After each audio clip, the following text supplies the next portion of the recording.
Саламатсыңарбы балдар? Бүгүн биз силер менен аралыктан өтүлүүчү сабагыбызды баштайбыз. Бүгүн мекен таануу сабагы. Анда балдар сабагыбызды баштадык. Балдар, мынакей жылдын 4 мезгилинде дарактар кандай өзгөргөндүгү жөнүндө билип алдыңар, Келгиле анда мага айтып бергилечи, кышында дарактар кандай өзгөрөт экен? Ким айтып берет? Ким даяр? Жакшы. Келгиле анда Умарали.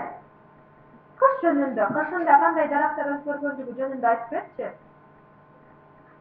Кышта аябай суук болот. Кыштагы мезгилдер декабрь, январь, февраль. Кышта чана тебебиз. Кышта жамгырдын байрамын кылса болот. Кышта дарактар ак түскө боелот.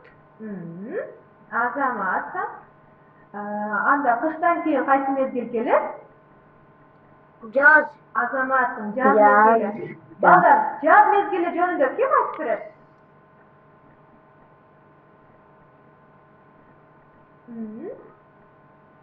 Ана Салиха, жаз мезгили жөнүндө айтып берчи.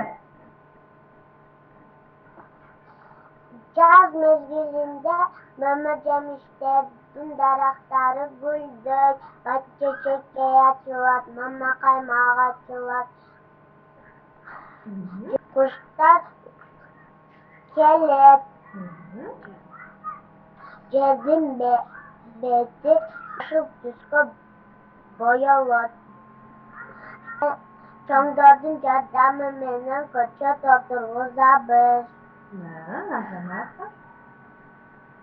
Туура. Эң жакшы. Жаздын айлары кандай? Кайсы айлар жаздын айлары? Жаздын айлары март, апрель, май. Азамат. Балдар, жаздан кийин кайсы мезгил келет? Аймерим, жаздан кийин кайсы мезгил келет? Жай мезгили келет. Балдар, жай мезгили жөнүндө ким айтып берет? Фирдаус.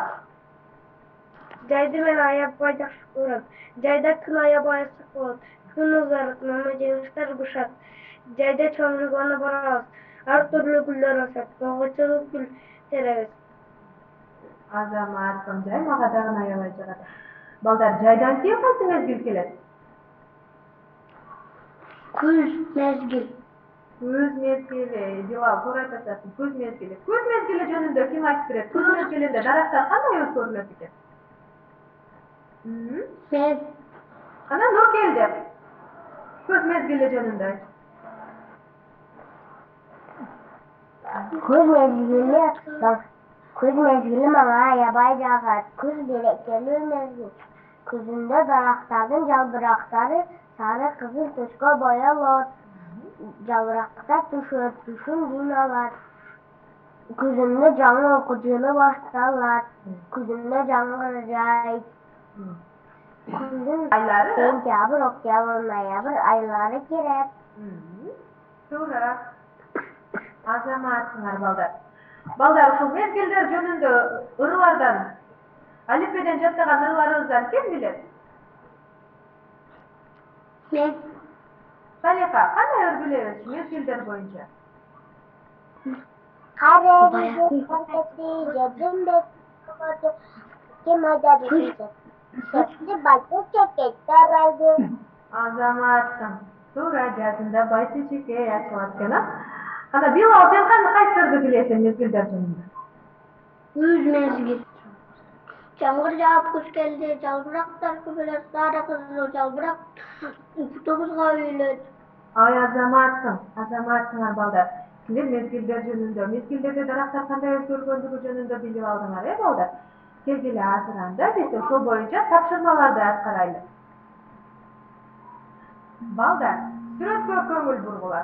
Бул сүрөттө биз эмнелерди көрүп турабыз? Баланы кызды көрүп турабыз. Алар эмне кылып жатышат экен?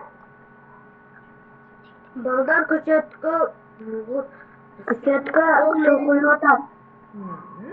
Балдар көчөткө суу куюп атат экен. Балдар, дарактын өсүшү үчүн Суу, аба, күн, топурак зарыл экен. Алар менен биз эккен көчөттөрүбүз чоң болуп, биздин өзүнүн мөбөсү менен багат экен балдар. Балдар, силер үйүңөрдө дарактарга кандай кам көрөсүңөр? Суу куябыз. Дарактарга суу куябыз. Астын жумшартабыз. Астын жумшартабыз. Дарактарга, жаш көчөттөргө балдар күнүнө силер суу куюп, апа атабызга жардам берип турайлык,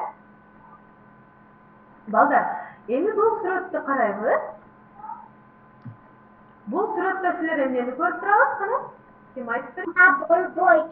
Курап калат. Басбек, эмне айтасың бул сүрөт жөнүндө? Жаман бала. Эмне себептен жаман бала деп жатабыз буну?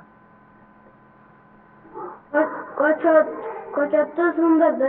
Көчөттү сындырды, балдар. Көчөттү сындырган болбойт, балдар? Ал жакшы иш эмес. Силер көчөттү сындырбайсыңарбы, балдар? Жок. Балдар, келгиле. Балдар, биз силер менен ушул жөнүндө бир аңгеме окуганбыз. Өзүнүкү жана өзгөнүкү деген. Эсиңердеби? Бул аңгемеде кандай болду эле? Ким айтып берет? Бири-бирин үйүгө киришти.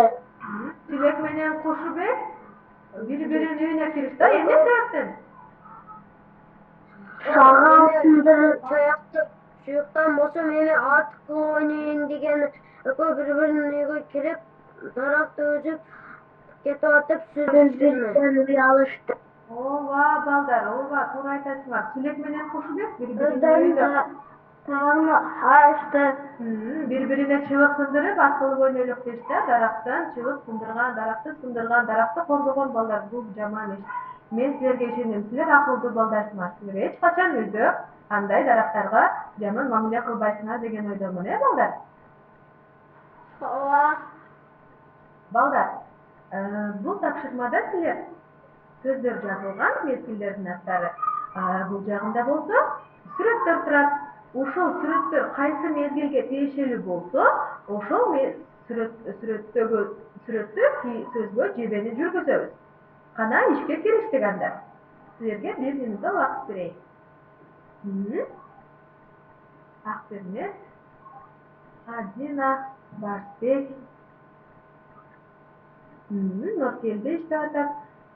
Омарали, Эдимай, Билал, Фирдаус.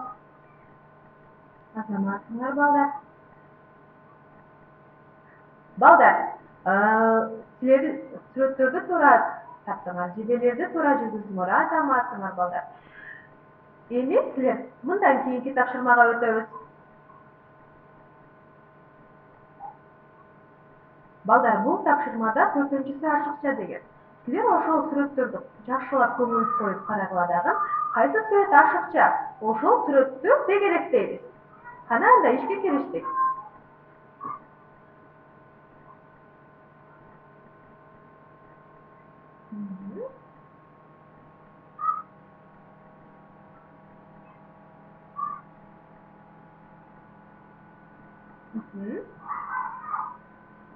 Туура. Азаматсыңар, балдар. Мага ким айтып коет? Эмне себептен кол чатырды силер ашыкча деп ойлоп атасыңар? Адина.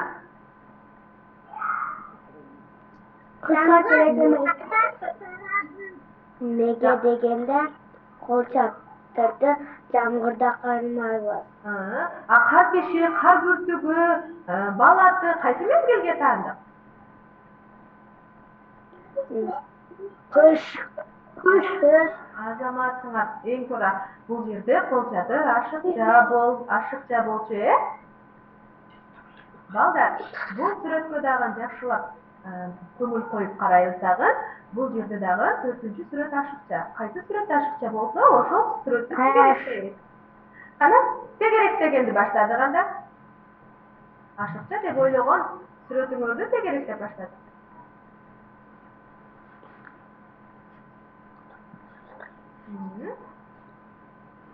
Аймери, Менван, бардыгы заттар өткөнбүз, азаматсыңар. Азаматсыңар балдар. Анда келгиле, эмне себептен силер сонду ашыкча деп ойлоп жатабыз? Анткени аны кыштабыз. Билал? Жазда күнү ысык болот. Жазда күнү ысык болот, тон кийилбейт дейт Барсбек. Туура айтасың. А калган сүрөттөрчү? Көйнөк, футболка, туфли кайсыл учурда кийилет? Жазда кийилет. Жазда. Туура балдар. Балдар, карагыла, бул тапшырмада силерге туура класска жүргүзүшүбүз керек. Жаз деген сөзгө силер туура сөздөрдү жүргүзөбүз, жебелерди жүргүзөбүз. Кана баштадык анда. Жебелерди жүргүзөбүз балдар. Балдар, силер тапшырманы туура аткардыңар. Келгиле айма айтып беребиз. Бачечеке эмне үчүн жаз мезгилине таандык сөз деп ойлойбуз? Жазда бачечеке чыгат. Туура айтасың. Жазында бачечеке чыгат, жазында бачечеке чыгат, ошондуктан жаз мезгилине таандык. Апрель деген сөз эмне үчүн? Салиха, апрель деген сөз эмне үчүн жаз мезгилине таандык? Жаз айы. Жаздын экинчи айы. Азаматсың, туура, жаздын экинчи айы. Жамгыр деген сөз эмне үчүн жаз мезгилине таандык деп ойлодук? Жазында Туура балдар, азамат. Туура. Бүчүр деген сөз эмне үчүн жаз мезгилине таандык сөз? Кана Нуркелди кол көтөрөт. Дарактар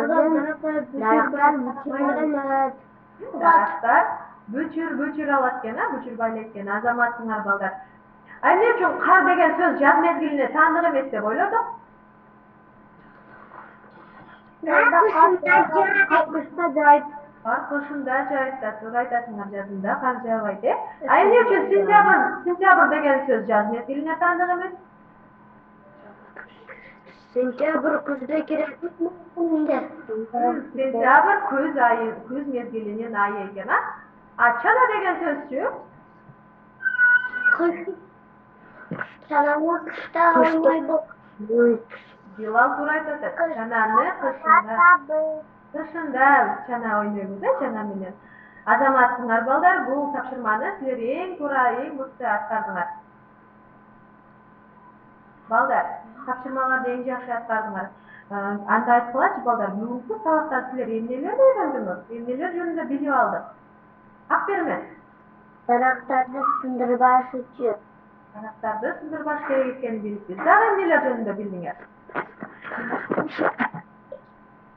Кол көтөрүп жооп беребиз. Фирдаус. Кол көтөрүп сүйлөйсүз, балдар. Мезгилдерде Кышында.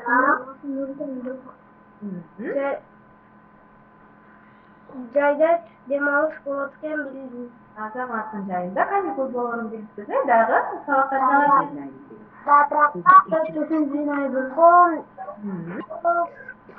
Биз бүгүн 4 мезгил жөнүндө үйрөндүк. 4 мезгилде дарактар кандай болгону жөнүндө үйрөндүк. Жазда. Ооба, жазында дарактар бүчүр алат экенин билиппиз, Дарактардын өсүшү үчүн эмнелер зарыл экен? Ушунда тушун жыйнайбыз. Аба.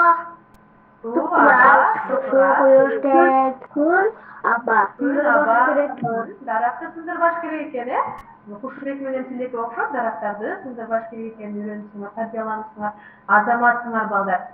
Балдар, бүгүнкү сабак силерге жактыбы? Ооба. Баарыбызга жагыптыр, Азаматсыңар балдар. Балдар, анда бүгүн дарактар жылдын 4 мезгилинде деген тема боюнча мекен тануу дептерибизди алабыз дагы. Ага өзүбүзгө жаккан мезгилдеги дарактын көрүнүшүн тартып келебиз. Сүйлөштүкпү? Ооба. Бүгүнкү сабакка катышканыңар үчүн чоң рахмат. Балдар, баарыңарга бүгүн эң жакшы деген бааларды коем. Саламатта калгыла.